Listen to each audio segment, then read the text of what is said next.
जब भगवान श्री कृष्ण वृंदावन आए 100 सालों के बाद, सुनिएगा, जब भगवान 100 सालों के बाद वृंदावन आए तो साथ में भगवान की 16,108 पत्नियां भी आई थी और माता देवकी भी आई थी, और यहां रहती थी माता यशोदा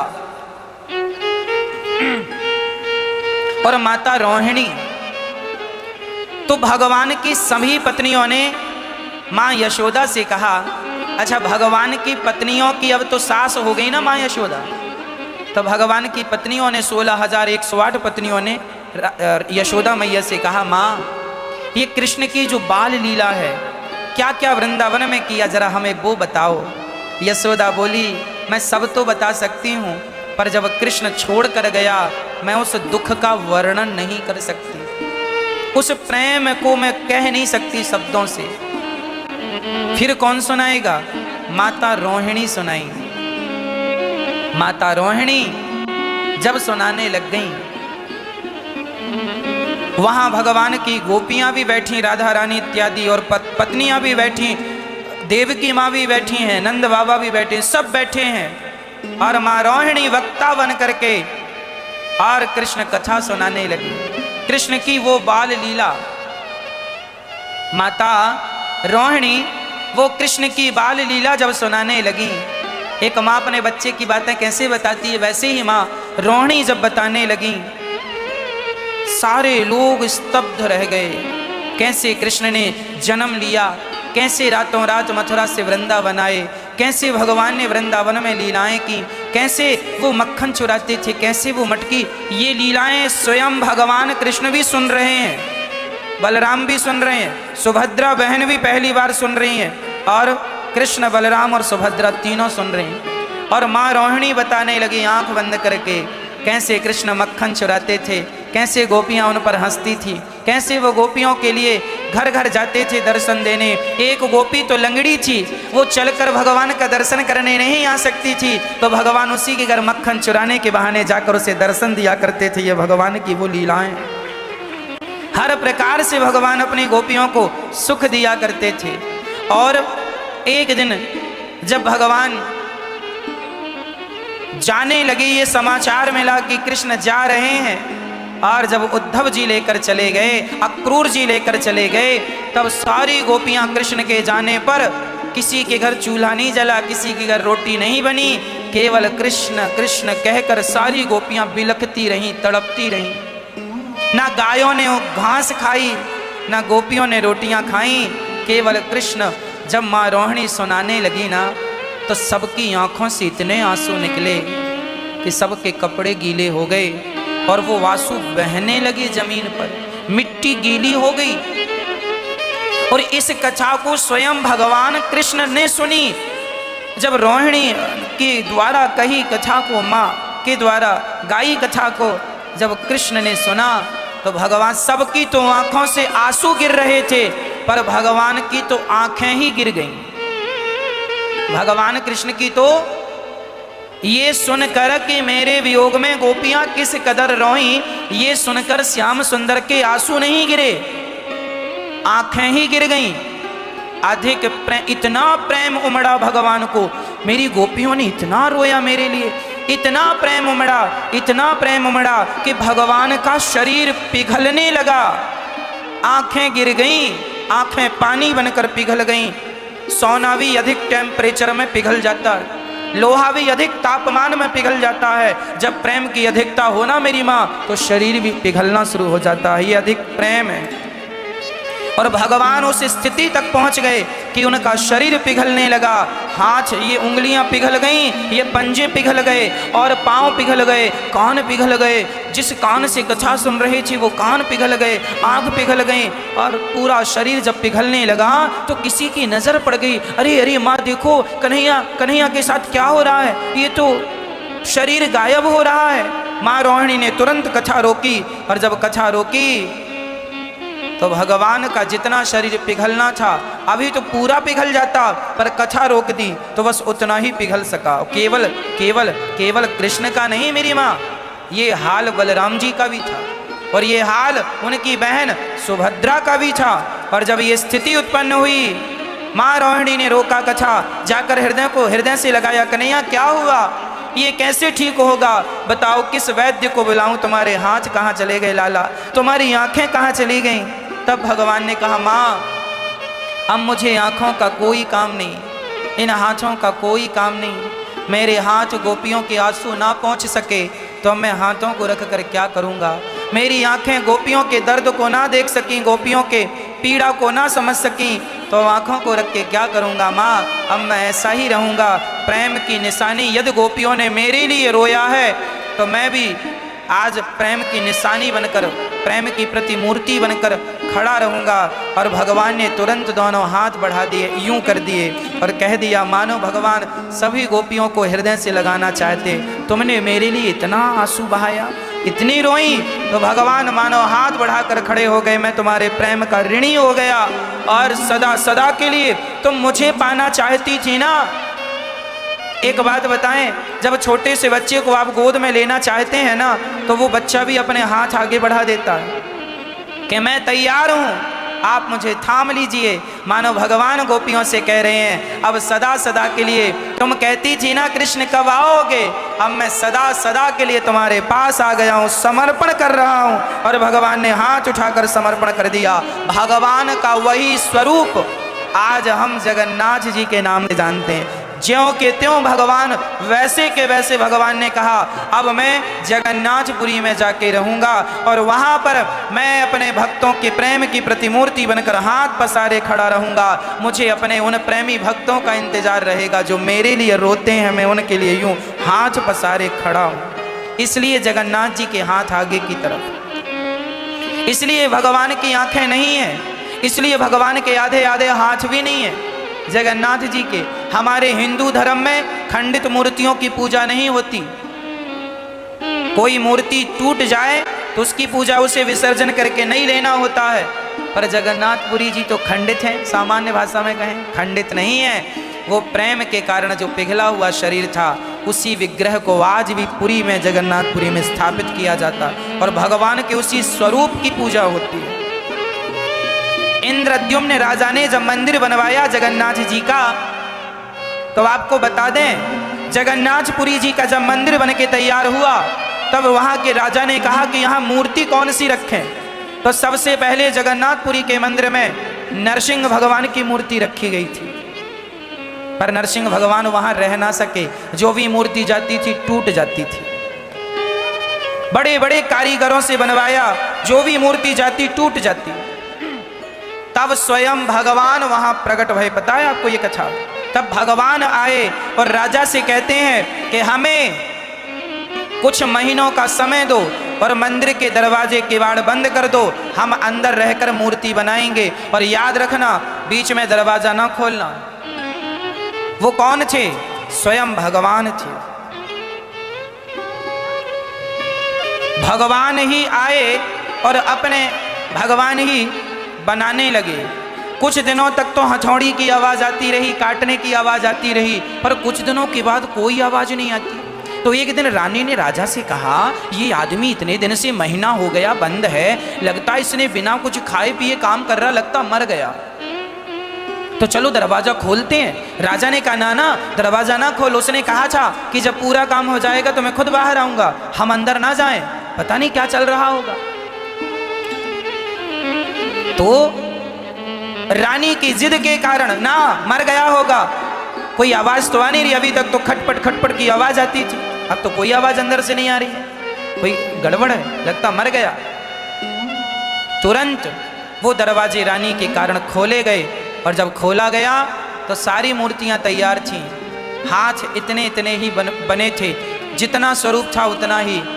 तब वो बनाने वाला व्यक्ति बोला, जो भगवान थे, भगवान ने कहा आपको मना किया था ना कि हमारे बिना मत अंदर आना, अब आ गए हो तो बस यही मूर्ति है, इन्हीं की पूजा करना।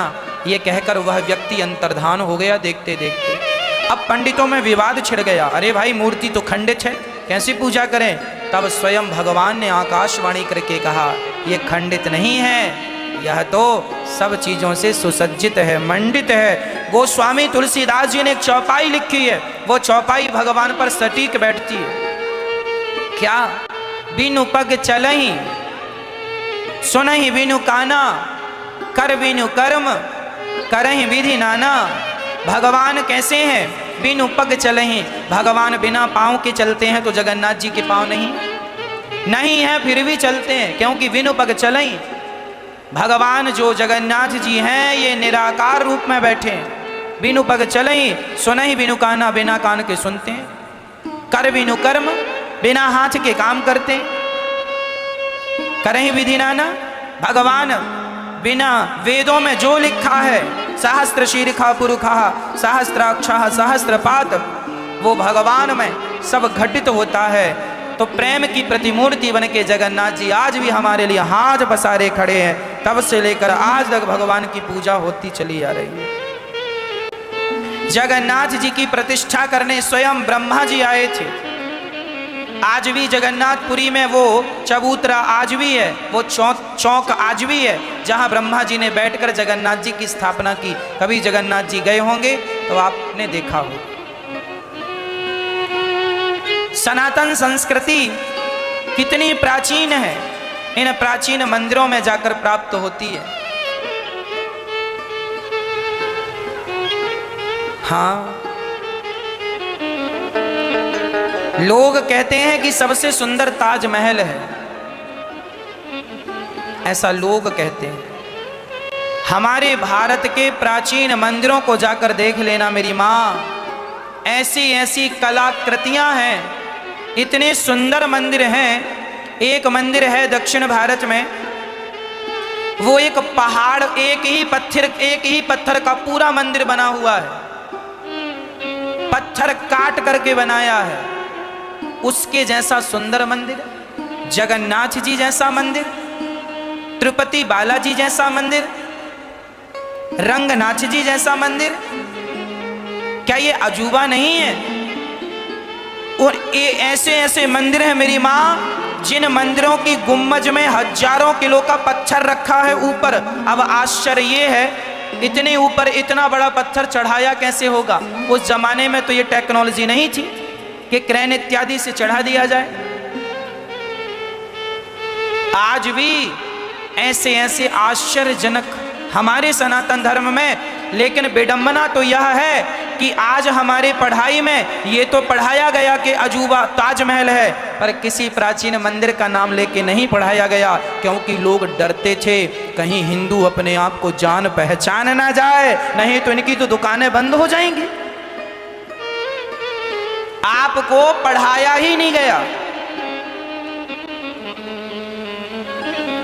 पढ़ाया गया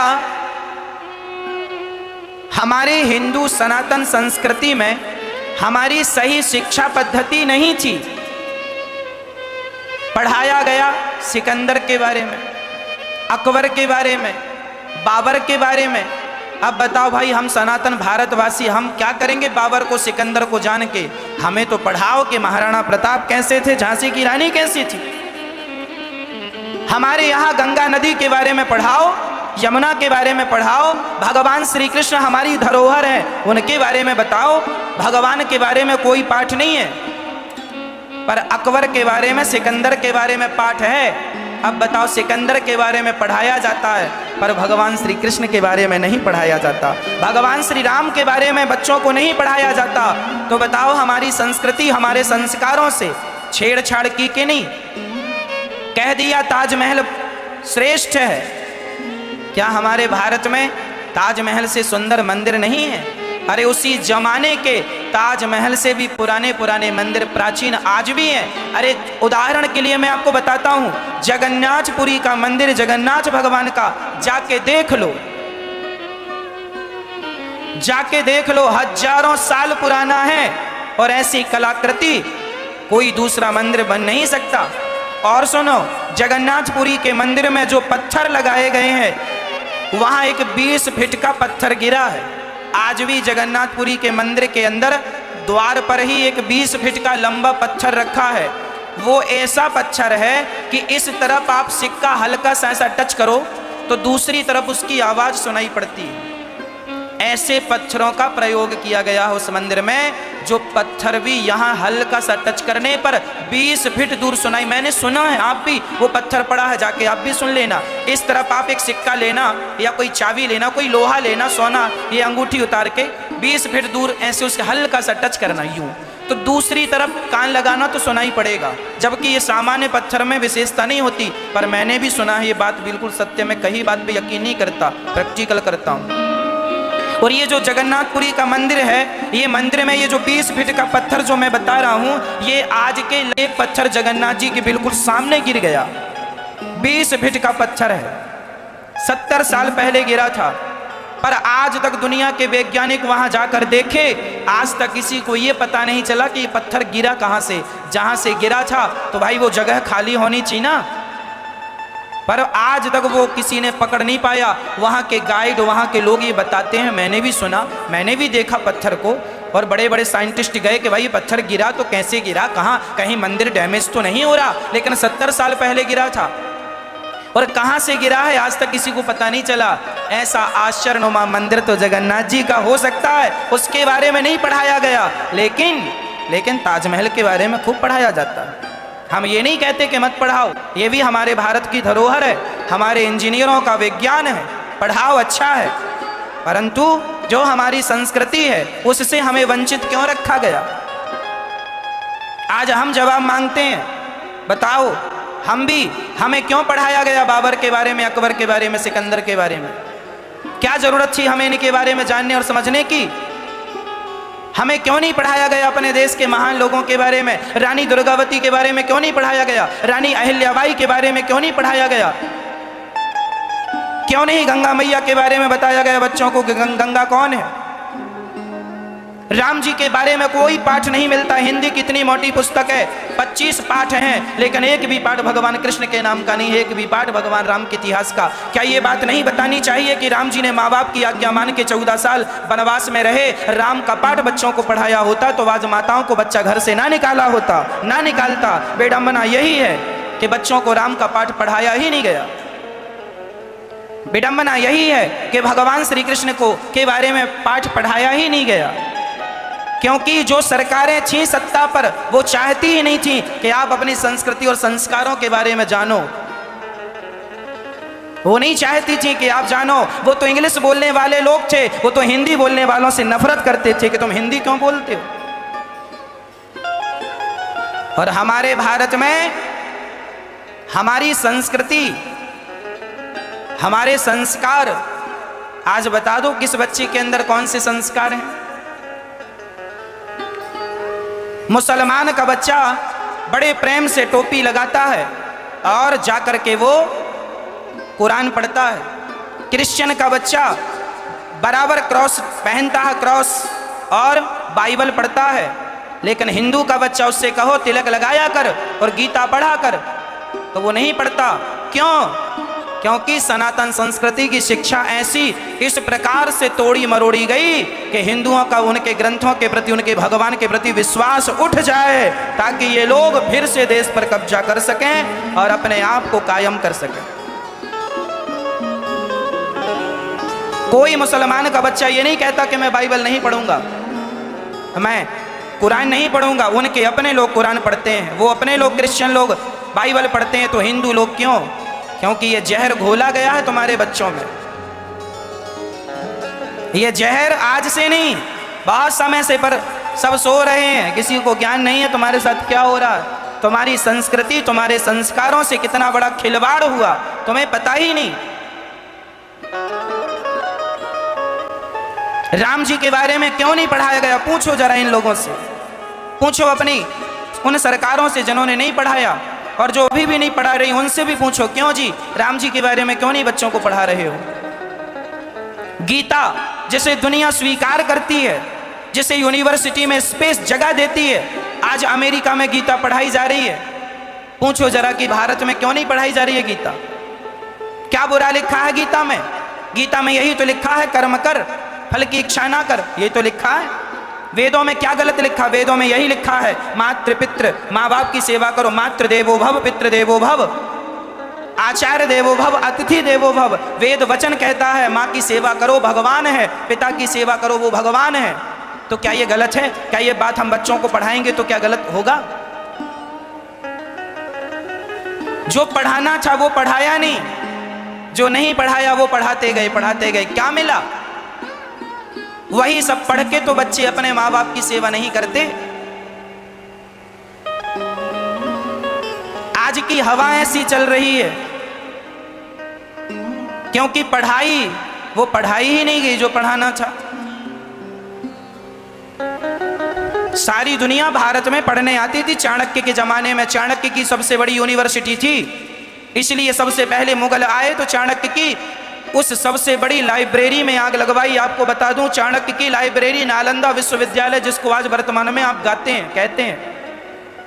चाणक्य के पास इतनी पुस्तकें थी, इतना ज्ञान था कि चाणक्य की जब पुस्तकालय में आग लगवाई मुगलों ने, तो आपको बता दूं 11 महीने तक आग जलती रही। इतनी, अब सोचो, आग को भी जलाने में, उन पुस्तकों को जलाने में 11 महीने का वक्त लगा। सोचो चाणक्य के पास कितना बड़ा संग्रह रहा होगा। उस जमाने में भारत में गुरुकुल हुआ करते थे। हमारे भारत में अशिक्षित लोग नहीं थे। यदि अशिक्षित लोग होते तो बताओ झांसी की रानी तलवार चलाना कैसे जानती थी? शिक्षा थी तब तो तलवार चलाना जानती थी। यदि हमारे भारत में अशिक्षा थी उस जमाने में, तो ताजमहल फिर कैसे बन गया? यदि हमारे भारत में उस जमाने में अशिक्षा थी तो बताओ कोणार्क का मंदिर कैसे बन गया? जहां आज भी कोणार्क का मंदिर, वहां एक ऐसी घड़ी लगाई गई, 1400 साल पुराना है वो कोणार्क का मंदिर। ये जो नया 10 का नोट आया है ना, ये देखो, इस नए 10 के नोट में ये कोणार्क मंदिर का ये गोल सर्कल चित्र बना है, ये कोणार्क मंदिर का है। ये उड़ीसा में है। ये 10 रुपए में जो चित्र है, ये जो कोणार्क मंदिर का गोला है, ये आज भी, मैं जाके देखा हूं, मैं सबूत हूं इस बात का। आज भी यहां पर सही समय बताता है ये मंदिर, आज भी सही समय बताता।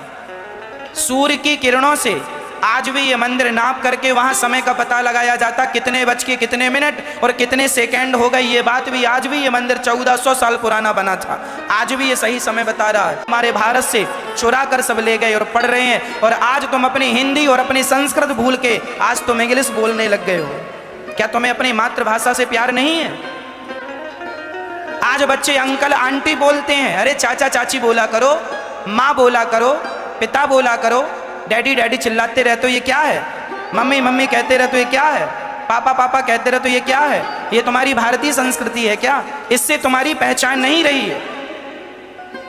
बोलो, हमारी पहचान क्या है? हमारी संस्कृति, हमारी विरासत, हमारा पुराना वो देश अपडेट तो करना चाहिए मेरी माँ, पर अपनी भाषा को ये नहीं कि अब हम भाषा ही छोड़ दें। अभी हम हिंदी में आपको कथा सुना रहे हैं, पर अब हम इतने अपडेट ना हो जाएं कि आपको इंग्लिश में सुनाने लग जाए। इंग्लिश में सुनाएंगे, सुनेगा कौन?